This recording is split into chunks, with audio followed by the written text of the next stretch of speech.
मोदी सरकार ने ये बता दिया है कि वो किसी भी प्रकार की नाजायज मांग के सामने झुकने वाली नहीं है।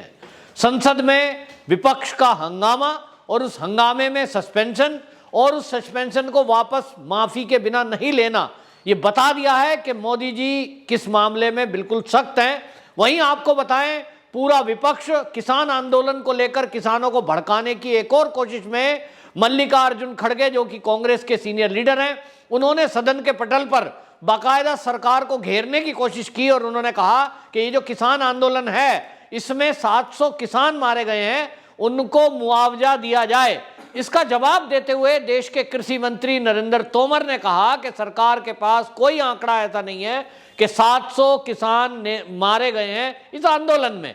तब मल्लिकार्जुन खड़गे ने सवाल उठाया कि कोरोना में जो लोग मरे हैं उसका आंकड़ा सरकार ने कैसे जुटाया। सवाल उठा रहे हैं लेकिन अपने आप ही फिर एक और सवाल उठाते हैं, कहते हैं 50 लाख लोग पूरे 2 साल के अंदर मरे हैं लेकिन सरकार ने कुल 4 लाख बताती है।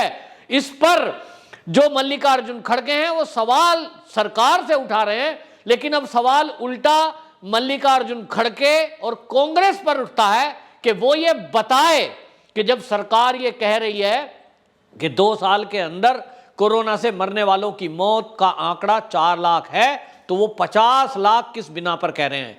क्या संसद के अंदर खड़े होकर झूठ बोलना ये कांग्रेस का गैर कानूनी काम नहीं है? इसके ऊपर क्या मल्लिकार्जुन खड़गे के ऊपर कार्रवाई नहीं होनी चाहिए? मल्लिकार्जुन खड़गे देश को बताएं।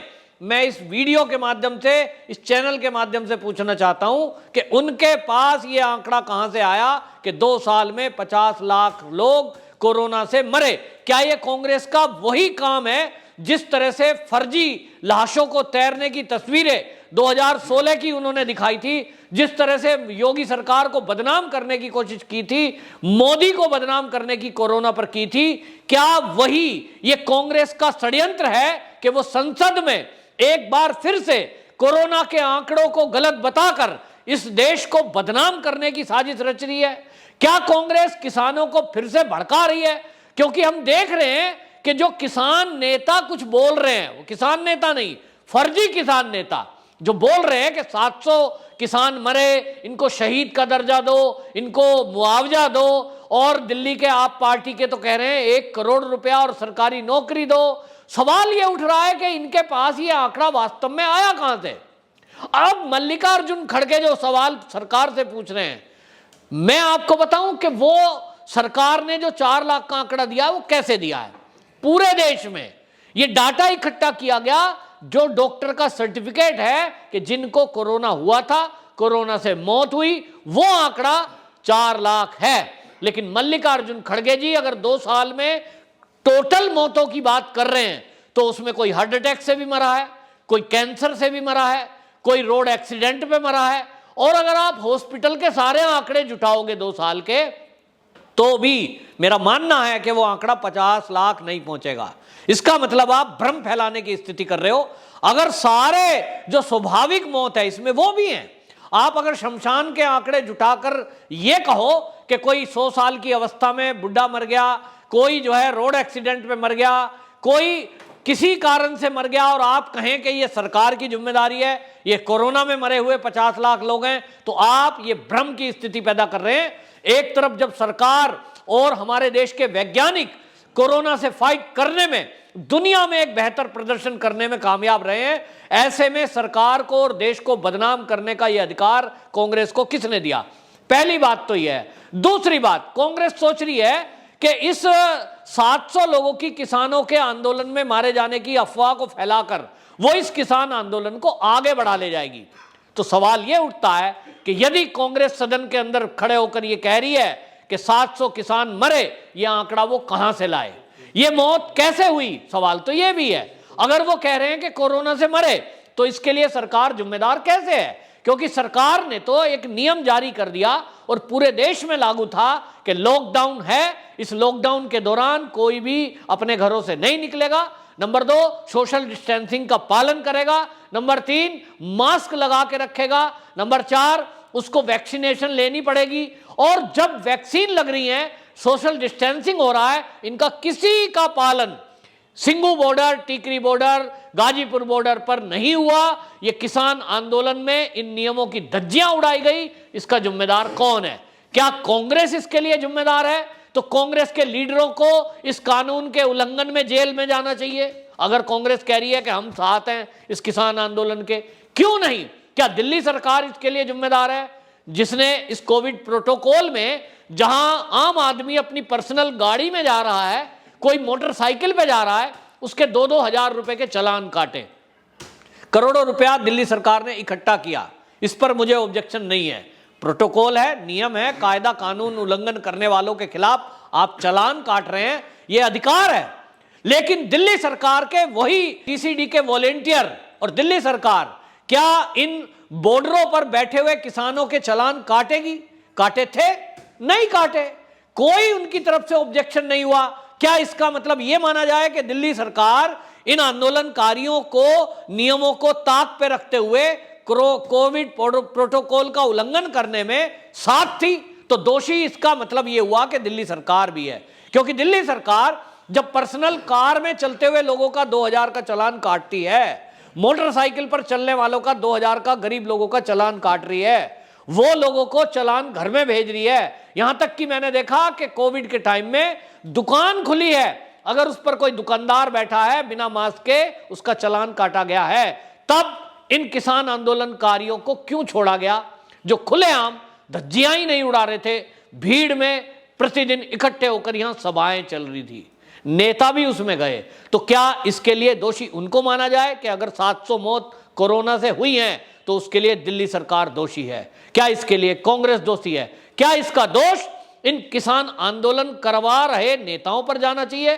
तो राकेश टिकैत और चंदौनी जैसे नेताओं पर एफआईआर होनी चाहिए कि यदि आपके इस आंदोलन के तहत 700 लोग मरे हैं, आप कह रहे हो, जैसा कि यदि ऐसा हुआ है तो इसमें सरकार का दोष क्या है? सरकार ने तो फ्री में वैक्सीन दिया, सरकार ने फ्री में दवाइयां दी, सरकार ने कोरोना के लिए अस्पताल खोले।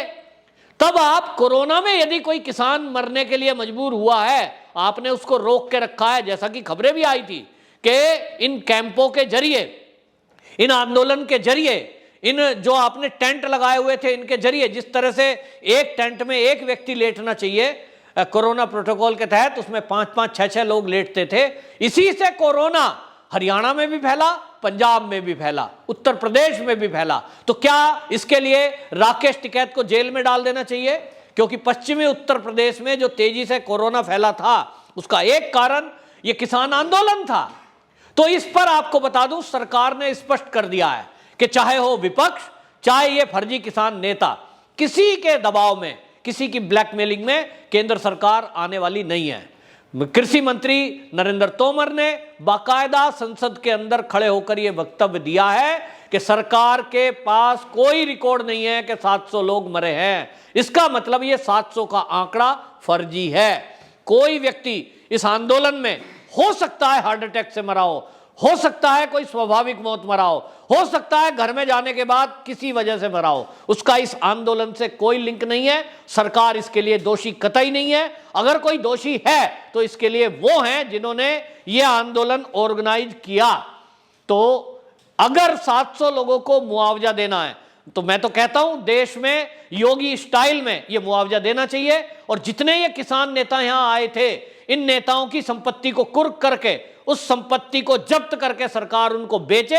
और जो ये 700 लोग मरे हैं, इनकी लिस्ट मांगी जाए इन नेताओं से, राकेश टिकैत से लिस्ट मांगो कि भैया तू दे लिस्ट, कौन कौन लोग मरे थे, उनका नाम, फोन नंबर, एड्रेस दे दे, और तेरी संपत्ति जब्त करके, उसको नीलाम करके, बेचकर पैसा जो सरकार के पास आए, इन गरीबों में बांट दिया जाए जो इस किसान आंदोलन में मरे हैं, ताकि आगे आने वाले समय में इस तरह का कोई भी आंदोलन करने की हिम्मत ना करे कि यदि देश भयंकर महामारी से जूझ रहा है, और देश ही नहीं दुनिया जूझ रही है, ऐसे में यह अधिकार किसी को कैसे मिल सकता है कि वो इस महामारी के टाइम में बीमारी को घटाने के बजाय बीमारी को फैलाने वाला बने।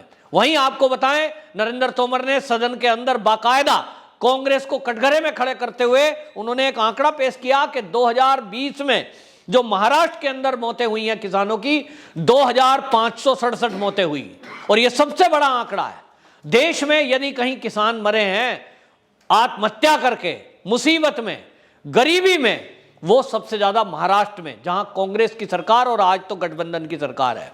तब ऐसे में कांग्रेस कैसे सवाल उठा सकती है केंद्र सरकार पर?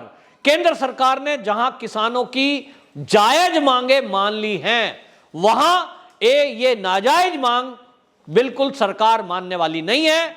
और यदि इस पर सही से बहस करना चाहता है विपक्ष या कार्रवाई चाहता है, तो इसके लिए सबसे पहले यह पता लगाना पड़ेगा कि अगर 700 किसान मरे हैं तो इसके लिए दोषी कौन? क्या देश का विपक्ष या फर्जी नेता? जब यह पता लगेगा उसके बाद यह न्यायालय में जाना चाहिए और न्यायालय तय करे इसके लिए दोषी कौन और उसका दंड क्या। यह सुप्रीम कोर्ट संज्ञान इस मामले में ले, तभी वो जो मरे भी हैं, यदि जिनके ऊपर प्रश्न चिन्ह है, उनके खिलाफ उनके साथ ये न्याय हो पाएगा।